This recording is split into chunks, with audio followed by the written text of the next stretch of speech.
Welcome to Conversations with Buddy, coming to you live from the Rec Podcast recording studio here in Kaiser, Oregon.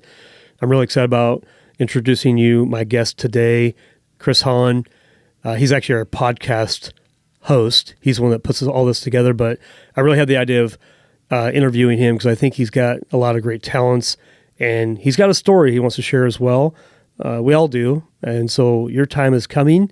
But for now, welcome, Chris. Good morning. Well, let's talk about you a little bit. Here's what I know about you. I know you're married.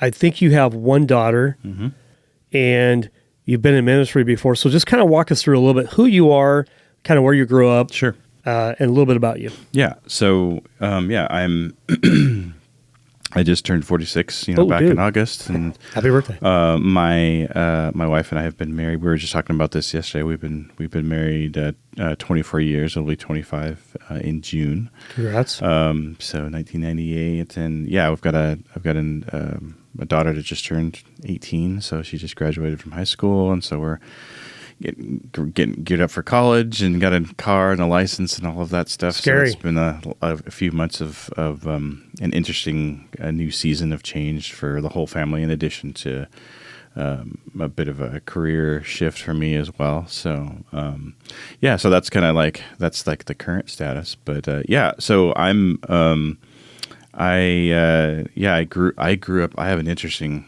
backstory that I could probably take in a couple hours to tell you. We got a couple hours, man. Go for it. Let's unload it. But the short version is, I was adopted, twice growing up. So I have a background of adoption. I grew up in Arizona with a single mom who was codependent and had some alcoholism issues that she had been struggling with, and through some family connections found a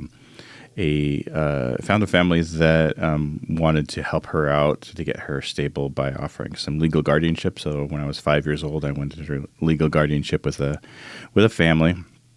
And then I stayed with them for a few years while in contact with my biological mom. And then she came back into my life when I was about 8. And we made an attempt to reconnect and try to reform the family. And it just didn't quite work out. She still was dealing with abusive boyfriends and some other family situations that were happening. And so we began a discussion about doing an actual adoption with the family that I had been under legal guardianship with. And so after a few months of discussing that and building a process, I ended up being adopted by that family. So, and by that time I was probably 8 or 9 years old.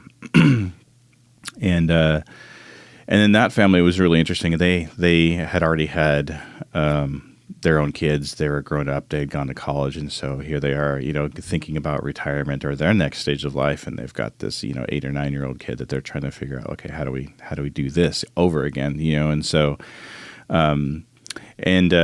so that set of parents, my mom from that family had gone to a women's retreat, and during the women's retreat, they're all getting to know each other, telling each other about their backstories, a little bit what they were struggling with, and she told her story about my situation, and another woman there shared a similar situation.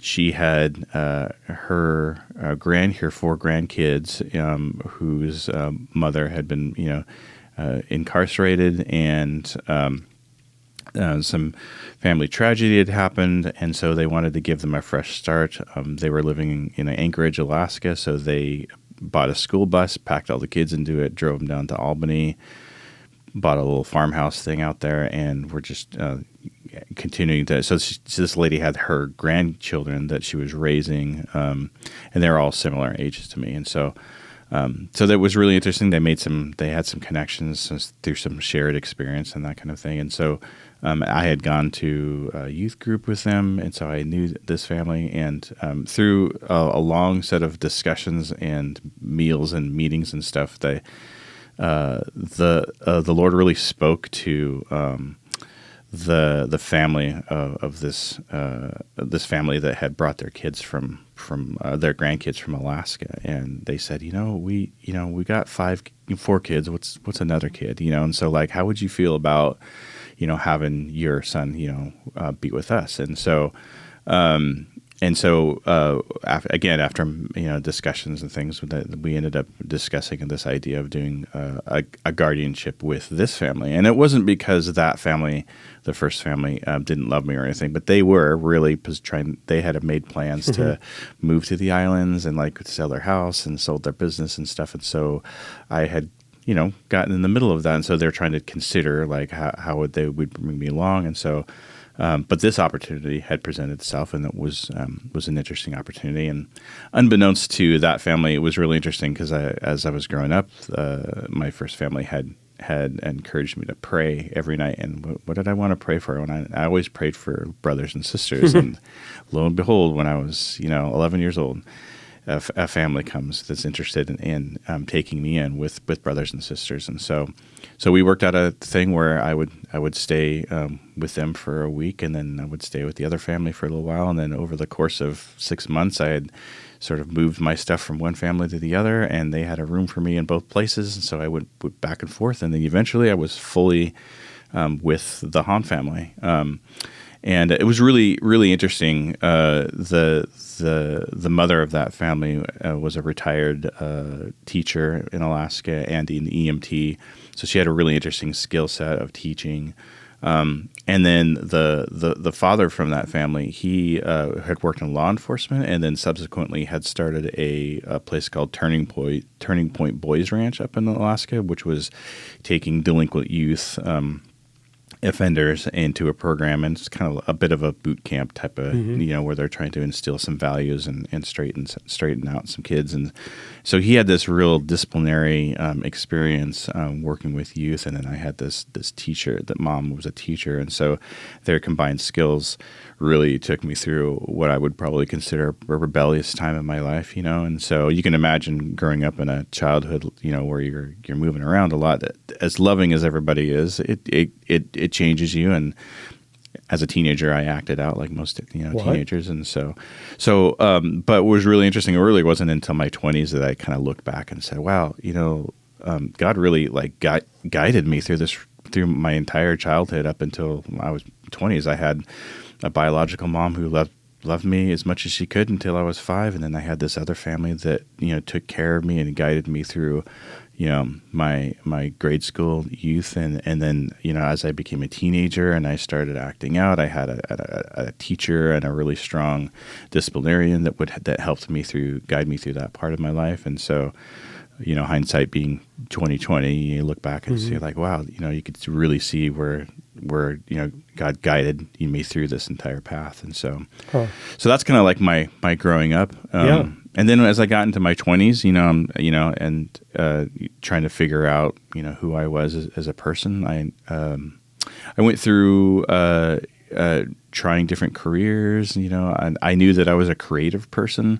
I just didn't know how I was going to manifest that stuff. In fact, my mom in high school, she's like, well, because I really wanted to go into music and technology, and this is like early 90s. So had you been doing music prior to that? I mean, I'd been doing choir, and I'd been doing theater and things like that. I played drums in a band, but it wasn't like Albany is a lumber town, and like what kid from Albany is gonna go go out into the world and be a successful whatever musician. So you grew up in Albany, Oregon. So I grew up in Albany, yeah. So not too far from here, but so my mom was like, yeah, you should do that for fun and find like a job that will actually make you some money. And so I had considered what my options were, and I had decided at that time that I wanted to focus on food, because food is also creative, and so, but that there's places you can go in the food industry that will sustain you, and so I made a temporary move into culinary arts for a while, and then I quickly realized that the pace of life, that the culinary arts. Now, of course, we know all this now. If you watch, documentaries and stuff, to see like how absolutely crazy like kitchens are and food service in the industry and everything. And I'm like, yeah, I'm glad I got out of that, because it probably would have ground me up. It's not the lifestyle I really wanted to do. But in the back of my head, I still always wanted to do something creative, and still really loved technology and stuff. And the next part of my life was I had an opportunity to go work in the tech industry with somebody who recognized that I had a talent for technology, for understanding technology and troubleshooting and things like that. So somebody gave me a chance to get into a job that I probably didn't qualify for. In fact, if I remember right, I think I failed my entrance exam into that tech support position, and they said, we're going to call you back in 15 minutes and let you look up the answer, and then we're going to ask you the same questions again. And they kind of failed me into this thing, but it was an opportunity for me to grow and to learn. And so that's really where I picked up a lot of my love for process and technology. Well, it sounds like they must have loved you. They loved you enough to go, you know what, we really like your character. Yeah, you may not have got all these answers right, but we see potential. Yeah. Yeah, so it was really great to have people who could see past whatever lack of knowledge I have, and say, hey, we see the potential in you, and we want to build into you. So before you go forward, let's go back just a little bit. Sure.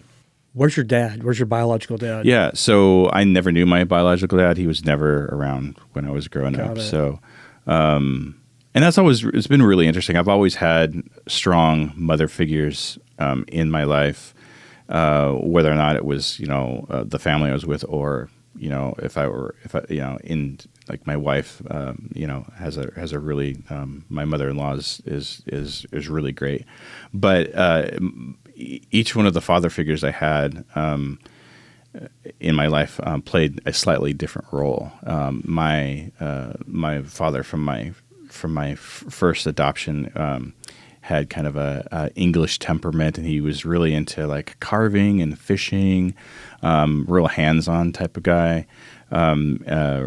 real quiet but intense, and he exposed me to a lot of things that he was interested in, and taught me a lot of things growing up in regards to nature and things that he really enjoyed. And then as I went into the Hahn family, he had this is how this is not only I'm going to teach you how to drive, but I'm going to teach you like what you need to look out for. And he was very good about like all throughout my life, not just waiting for the questions to happen, but also pointing things out and saying, okay, this is the reason why you should do this thing, and this is the reason why. So each father figure I had there in those families really poured into me in different ways, and by extension, like I had dated through high school and through college, and the male part of the my girlfriend's dad, like he was really into music, and so he's like, I'm going to show you my record collection, and I'm going to show you my gear, and I'm going to show you how all this stuff works. And so it seems like no matter where I was at, there was always some strong male that wanted to took interest in me and wanted to pour into me. And I would say that extends to today. Like I have a really great relationship with my father-in-law. And he's a great mentor. He was a teacher for many years, and so like I ask him all kinds of questions about teaching, or I ask him his experience. He's a history teacher, so I like to ask him lots of questions about what he knows about history. So sounds like your first adopted father was more creative, did the fishing, the carving, the woodworking. Mm. So I've noticed about you, you are creative and you're a technical genius. Mm. So maybe both adopted fathers had the impact on you. And we know that we're really highly influenced up to about 7, where we really develop our character. Mm-hmm. So what's it mean to have that type of mentorship in your life, whether it's your father-in-law, your first adopted father, or your adopted father, the Hahn family? Sure. Yeah. I mean, it was super important to my formative years, for sure. I mean, it's important now, I think, but but it was really important for me as I was younger. I mean, I can even think of the teachers that took the time out. I wasn't a super great student, so one of the things I suffer with is a little bit of ADHD, and so which a lot of creative people do. Totally. And my parents were never. This is sort of in the late '80s, where like the answer to it was to take some attention deficit drugs or something, and my mom just wasn't into that, and so. But at the same time, there wasn't like what we know now is that, they usually recommend a combination of if it needs it, some sort of, chemical adjustment, but also a recognition of the things you're dealing with and trying to figure out alternative ways to deal with them and building tools and processes. And so I would recognize in myself later that I had a bit of a learning disability. And I think this is before, like we know now that people learn in different ways. They can learn by hearing, by seeing, by doing, or maybe a combination of both. They intake information differently. And whereas, back in the 80s when I grew up, it was definitely, sit in the back of the room, we're putting stuff on the chalkboard. And I just none of the information or reading. Even to this day, like I'll buy a book and it's hard for me to read and retain for information versus listening to it. So anytime I can find an audiobook or even video does something to stimulate whatever it is that retains information. And then just building processes around that to try to help me out. So, but getting back to the point of that, which is like I had teachers that recognized that, okay, I wasn't a great student, and they couldn't recognize why I wasn't a great student, like why my grades weren't up, but they recognized that I had talents in other areas. And so, like for instance, my English teacher in high school let me do alternative projects to meet grade requirements. So that I could pass, and that included things like programming something on the computer or hooking my music keyboard up to the computer and having it play music through it, so that it would do a composition. And so that was something that literally nobody else in probably that town was doing, but he recognized that I had an interest in it, and he pursued that. And so I think that was really important to me, that each one of the male figures in my life, that looking back, that they all intentionality to this day is really important to me too. It's not just, hey, we're bumping into each other, but you see a person and you see who they are and you individualize them, and then you put an intentional effort towards getting to know that person, or sharing something with them, or helping them do something specific. So intentionality is really important to me, and I think that's because of how intentional those male figures were about pouring into me when I was a youth. So I think I'm going to take that word from you, intentionality. I've had a word called impact. I mean, I love to impact men specifically, but people in general. But I like your word intentionality, because if you miss that, you won't have the impact. So I think in our fast-paced society, we're really busy and we're in a hurry to get somewhere. We don't know where. Right. And it's hard to be intentional when you're in a hurry. So a couple things, how do you slow down to become intentional? I want to hear about your passion for music. And I know you're in a band. I want to hear about that. Sure. You came from ministry at a local church. And then lastly, where are you today, and why is Valor mentoring a big deal in your life? Sure. So Yeah. Lots of questions there. Yeah, absolutely. Well, I'll talk about the slowdown of being more intentional about things. I think, years ago I had learned about sort of like the capacity that we have to engage with people or really truly know people. There's a you can Google this. There's a thing out there called the Dunbar number, and the Dunbar number is the number of people that you can truly know. And I've had discussions with some friends about this. I've got a friend who's in a fairly big band that's like doing a global tour right now, and that's one of the things that that you suffer from as a celebrity or as a touring band is like, you're literally playing to thousands of people per night. How do you individualize them? And the reality is that you really can't. And so people just become faces and shapes at some point. And I think like even in our own social circles, like we try to go to networking groups, or we try to go to, we work with businesses and clients. Like speed dating or something. Yeah. And so I don't personally have the capacity to truly know people the way I would like to know them. I have difficulties, remembering names until I've met, people a couple times. And so some of that is just to say, just for me, it's like setting a healthy limit to say, okay, I can't, I don't have the capacity to do this. And it's actually healthier for both me and the other person for me to figure out how to disengage without being offensive about it or whatever. Mm-hmm. And so, and then the other part of it is simply having the tools available to help you with those things. So like when you meet somebody and you get their card or something, like one of the first steps I do is I'll put them in my Rolodex, or I put them in my contact list, and I'll put in there, I met this person through this thing. And so using tools that we have available, and we're in 2022, we're saturated with information. And so, but we have all of these great tools available to us to help us sort that information. And so the way that it helps me slow down and be more intentional with people is to limit probably my exposure to the amount of people that I feel like I can actually impact, but then also doing what I can to try to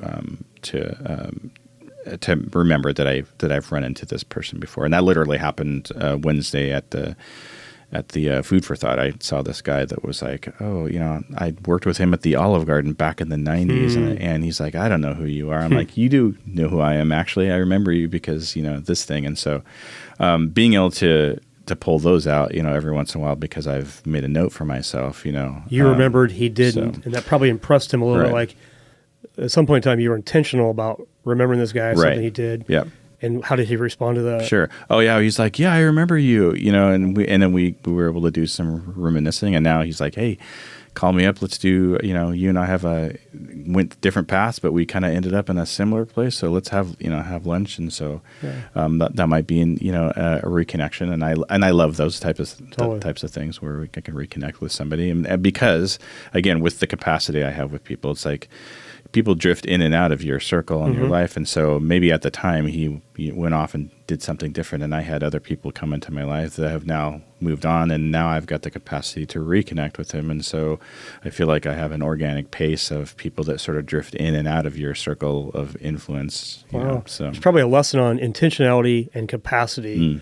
You go into a room of 100 people and you want to go through and meet everybody. Right. You simply can't do that. Yeah. But you can meet one person or two people and be intentional about that. Right. So, okay. And then the question is it better to put a small amount of effort into a lot of people than it is to put a lot of effort into a smaller amount of people? Imagine being a pastor of a church, right? And everybody wants to be your friend, or you want to know those stories. And so as a pastor, you've got this heart to make an impact with people, but at the same time, you're human and you only have the capacity to be able to do certain things, and so you have to be able to manage those types of things. And so I kind of look at it from that perspective. It was like, what's a healthy limit for myself that actually is beneficial to everybody else as well as it is to myself. So, but speaking of ministry, speaking of pastors, so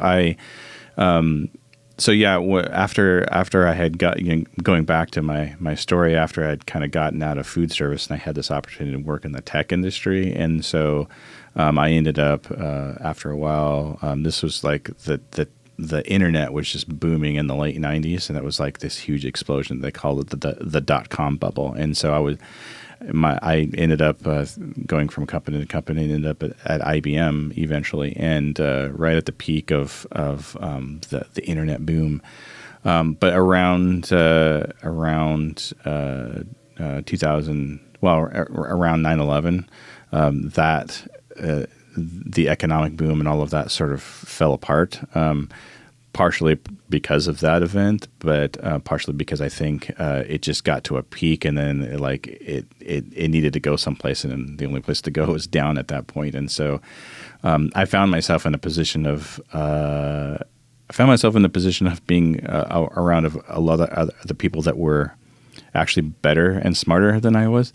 And I started seeing like literally they were doing massive layoffs and that kind of thing in the industry, and that included at IBM. And so I had guys that had degrees and certifications and stuff that I would see at the grocery store, like bagging groceries. I'm like, well, if they're doing that and I don't have those certifications, like where is that going to leave me here pretty soon? And so what I ended up doing was moving back from Portland back to Salem, and just getting kind of a regular, day-to-day job to try to figure out what my next career move was. And so, and then while I was what I had decided to do was to go back to what I thought my original passion was, which was what I kind of wanted to do in high school, which is to study something around music and technology. So I actually went back to school to learn sound engineering. So that's kind of what my background is in now is audio and visual engineering, which is kind of what I do now. And so, and then when I came back from that, I had an opportunity to serve at a church using some of those gifts. I had a friend who worked at Corbin University, was a Western Baptist at the time, but he's like, hey, we need both somebody who can play drums for our worship team, but also somebody who can help us run sound and lights and things like that. And so he's like, if you want, we could pay you a little stipend.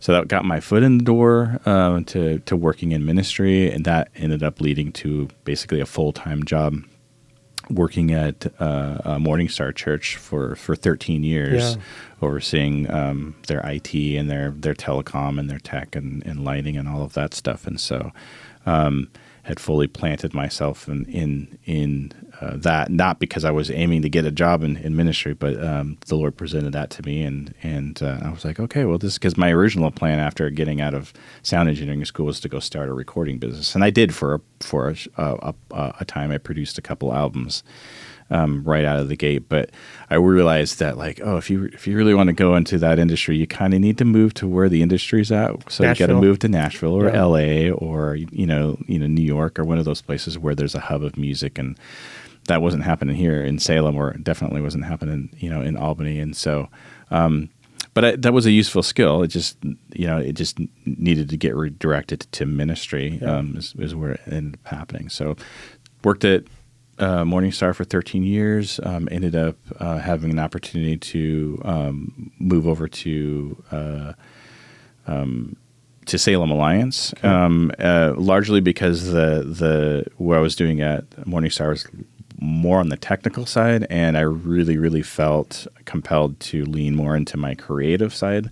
I picked up video production and storytelling, and I really wanted to lean into that rather than into managing wiring and all of that stuff. And so Salem Alliance offered me an opportunity to do that, which would have been like digital storytelling. And so I moved over to Salem Alliance and helped run part of their technical team there, but also was able to lean into digital storytelling, which is telling people kind of what we're doing right now, which is just grabbing an individual and saying, hey, tell me about how you what was life before Christ, and what was your introduction, and how did it affect you now? We're just doing it visually, and then telling stories about what was happening in the mission field and what was happening with the church, what's happening in the city, that would places, and with the goal of both storytelling and also helping encourage people to say, hey, here's an opportunity for you to, this could be you if you want to go into the mission field. This is what it looks like, and this is an experience that you could have if you decide to go and do this kind of thing. And so was really interested in that. And I was at Salem Alliance for, I think, 9 years or so. But a couple of years, about 4 or 5 years or so, I prior to that, through my this is actually inspired by my daughter, right? So one of the interesting things about becoming a parent is that you are forced to a degree to stop becoming self-centered, right? I mean, right. at the very inception of at the very birth of a child, you've got this human being that requires, feeding and changing and bathing, and it's like the most selfish thing. So you can't be selfish because you have this thing that is absolutely selfish, and you have to give up parts of yourself in order to do this. But then I realized after a while that I really enjoyed pouring into my daughter, even from a young age, like showing her how to do things. And then just as she got older, the joy of pouring into her and showing her things and helping her grow and instructing her became a thing that really compelled me to drive me kind of to where I'm at today, which is like I have a real passion for taking what I know now and showing other people what I do. And what's really interesting about the industry that I work in tech and all of that is that you can go to school for it. It's really expensive to go to school for it. Lots of times when you leave, you've got a $90,000 loan or something like that. It's crazy. And then there are some resources out there on YouTube and the internet and that kind of thing. But like I always wanted to have access to this kind of stuff when I was younger, and I just didn't. And so I was like, well, I'm moving next season of my life is less about creating things and more about taking what I know and helping other people learn those tools so they can be creative. And so I shifted to this idea that I wanted to get into to pursue teaching or instruction of some sort of saying, okay, I've got 20 years I've got 15 years in the IT tech industry, and I've got, now 20 years like in sound recording and playing in a band and all of this stuff. And I can absolutely take all this stuff. And anybody that wants to learn about this, come to me and I'll just give it to you for free. That. Right? I'll just interject. Yeah. When I met you a while back, and it was my wife that encouraged me to do a podcast.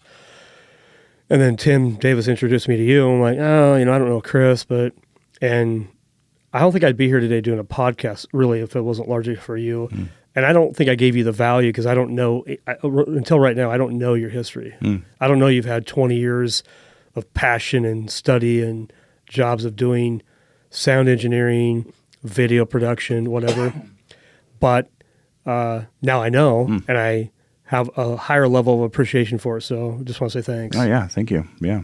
It's awesome. So yeah, that kind of leads me to where I'm at today. So, we'll talk, we can talk about, Valor Mentoring. And so like, again, about 4 years ago or so, my daughter, again, like I'm trying to help her in school. And so I'm involved with her in choir and music and that kind of thing. And so I was involved with her at her high school. And, at some point, Tim in Valor Mentoring, who also has a passion of using music, media, and the arts to reach people as a tool to do mentoring, they had gotten together with the music department at McNary, where my daughter was attending, and they were partnering with them to put on something. And so I got introduced to Tim through that. And after hearing Valor's what their mission was, both for mentoring and reaching the fatherless in the community, and that made me really think about like the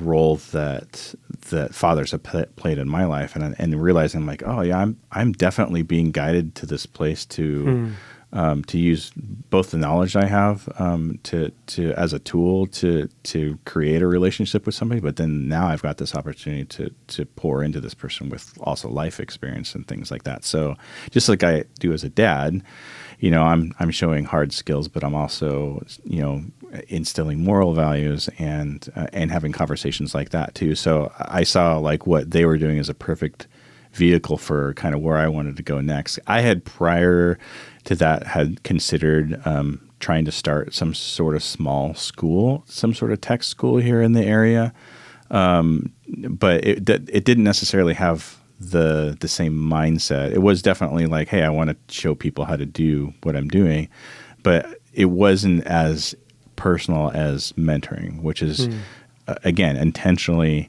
creating a situation of interest that will cause two people to get together, so that then you can be intentional about getting to know that person. So that's kind of largely what I see. What we do now as mentoring is like we do one-on-one mentorings where we set up a mentoring relationship, and we have people come and say, hey, I really need a mentor. But some of the mentoring opportunities, I always say that like you can mentor no matter where you're at. One of the big learning curves that we've had here at the bowling alley is, we've got all these employees that we're working with, and there's certain struggles that everybody goes with the job and the things, but sometimes those struggles are personal things that are impacting their work. And so I always say, hey, this person's struggling with this thing. And I say, you know what that sounds like? That sounds like a mentoring opportunity, right? So that's like the first thing I say if we're having some sort of conflict or some sort of struggle. It's like, hey, here's an opportunity for you to be intentional about this employee, learn a little bit about them. There's another saying that you probably already heard too, is that people use, which is who hurt you? If somebody gets angry at you, the response is like, who hurt you? But it's a kind of a joke, but at the same time, it's real. Like when you have a customer or somebody who's angry at you, or if you get into a conflict, they're not usually necessarily angry at you. It's usually something else that's happening in their life. And sometimes just being intentional to say, and genuinely, how are you doing? Or like Tim likes to do is say, hey, what is something that you're struggling with? Like, what's a big struggle for you right now? And depending on the situation you have, a person will absolutely just open up to you because you're being intentional about asking about a piece of their life. Now, we also live in a society where people are like, hey, why are you talking to me? But I think we need to be bold in taking into. I think people want to be loved, they want to be known, they want to be seen. And there's ways to do that by being intentional and asking them, and that creates an opportunity to mentor. So. Yeah, just with your word, if people feel interrogated, they're going to like, whoa, easy. But if you're intentional and people feel that you're intentional, I think, like you say, I think people open up and they want to share with you their burden. Yeah, Tim does that well. What's your greatest challenge? I've seen him do it 100 times if I've seen it 1,000. And so when people know that you're intentional, it's like, they have this burden. Everybody wants to share that burden, right? And we have to draw it out of them by being intentional. Yeah, and I think we as Valor Mentoring, we are the core of what we do is a mentoring organization. But we often have the opportunity to impact people in other ways, just because we, like other businesses, are networking with other people. We network with people that deal with housing or financing or real estate or legal help. And so, I've seen opportunities where Tim has said, hey, what's one of your biggest challenges? And somebody has said, well, I'm dealing with this legal situation. And he's like, great, I know, 4 attorneys, let's contact one of them. And so we've actually, because of the relationship we have and with other people in the community, have had opportunities to be able to serve people in ways that we never had. Wasn't really on our radar. It's probably not necessarily in our charter, but it's just from that step of taking a direct interest in person and being intentional about asking how they're doing, we've discovered that they have a need. And people don't like to ask for things, right? They don't like to ask. They don't like to admit that they've got a need or a failure, or they say that they see their need as a failure. And then we have this opportunity to draw it out of them. And then sometimes we have an opportunity to help them out with those things as well. So. Yeah. I love that you are passionate about connecting people. So as we end this podcast, it's been great, by the way, getting to know you at a deeper level. I'm going to ask you one more question, and then we'll wrap up. Tell us about the name of your band, when you play, and then lastly, how can people get a hold of you to learn how to create a podcast, how to be high level?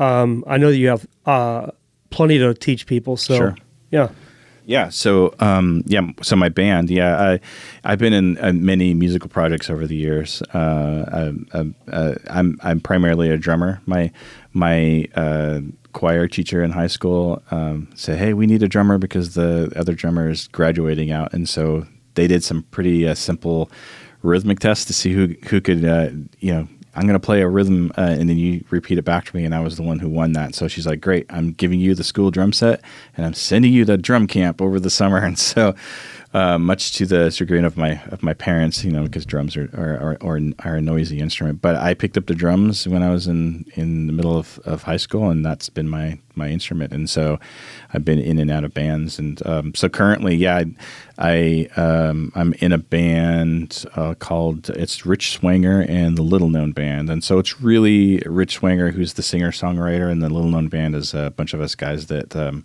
support what he does. And so he's from the East Coast, Appalachian, rich history of singer-songwriting stuff. And so he's a really great songwriter, and for a long time was a solo artist. And we're like, hey, we can make this sound bigger if we add drums and bass and keys and things like that. And so we support what he does, and we affectionately refer to us as a dad band, because we're all of us are kind of in the same stage of life where we all have kids that are within 10 years of age of each other, and so we've got some experience there to share. And then we've all similar have been playing in bands for 20 years, and so for us it's a comfortable place to be able to come in, and we've been playing together for a few years now, so that it's very enjoyable, because it's actually low effort for us, but at the same time just maximum gratification, and then it's just really fun to play, because it's just we do 75% original stuff, and then we do a bunch of covers, but it's kind of like 60s, 70s, folk country singer-songwriter-y stuff, and we play a lot of wineries and pubs and festivals and that kind of stuff. And so we can be found at richschwanger.com is where all of our dates are, and we play it, like, for instance, I think next month we've got a date out at Ankeny Vineyards, and so people can come out and have a little wine and eat some pizza and watch us play for a couple of hours. Sounds good to me. So wow. Yeah, so that's been really fun to do. So yeah, and so as far as reaching me specifically, I'm open to consulting with anybody for anything large or small. Whether or not you want to do a whole project, or if it's just you want to learn something new. My email address is chris@valormentoring.com, and so anything music media related, if it's audio or video or podcasting, storytelling, any of that stuff, even if it's something that I don't necessarily cover, I'm absolutely sure I can I can help somebody discover a new way to do something. So totally. Yep. Well, it sounds like you like a challenge and you like to be creative, so that's perfect. But yeah, I would totally encourage people to reach out to you if they need help, and support Valor Mentoring as well at the same time. So, well, Chris, thanks for sharing your heart and your life with us. Mm-hmm. Learned a lot about you. And if you're listening, please like and subscribe to our podcast. Also share this with somebody who you might think it would have an impact with as well. And we will see you next week. Thank you very much.